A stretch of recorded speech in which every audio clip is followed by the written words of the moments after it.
طنط امينه.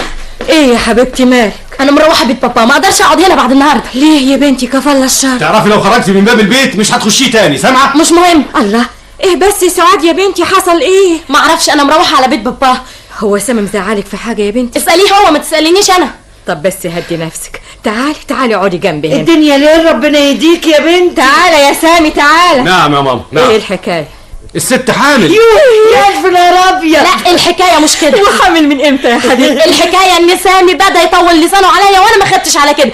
انا طول عمري ببيت بابا. لا بتسيبك بقى من حاجات بيت بابا دي، لحسن احنا اتفرقنا منها خالص. انا مش عاوز عيال وخلاص، انتهينا. تقوم تقول لي يا مغفله؟ انا مش مغفله، انا متعلمه وافهم كويس قوي كمان. لا يا سامي ما يصحش كده، تشتمها ازاي يعني؟ هو انا شتمتها يا ماما؟ انا بقول لها يا مغفله مفيش داعي للخلفه النهارده. وكمان بتعيدها تاني. وانت مش عاوز تخلف ليه يا ابني؟ الله، هو انت بقيت صغير يا سامي؟ يا ابني لو ما خلفتش النهارده هتخلف امتى امال؟ هو احنا عارفين نعيش لما هنخلف كمان؟ ولما حضرتك مش قادر تعيشني كنت اتجوزتني ليه؟ بس يا سعاد، عيب الكلام اللي بتقوليه ده يا بنتي. وانا كمان ما اقدرش ان حد يشتمني. مش كفايه مستحمله العيشه دي وكمان فوق ده كله يقول لي يا مغفله؟ يوه. طب بس يا حبيبتي بس يا اخي ما توقفش كده ساكت. الله، خد بخاطرها تأسف لها. انا متاسف يا ست.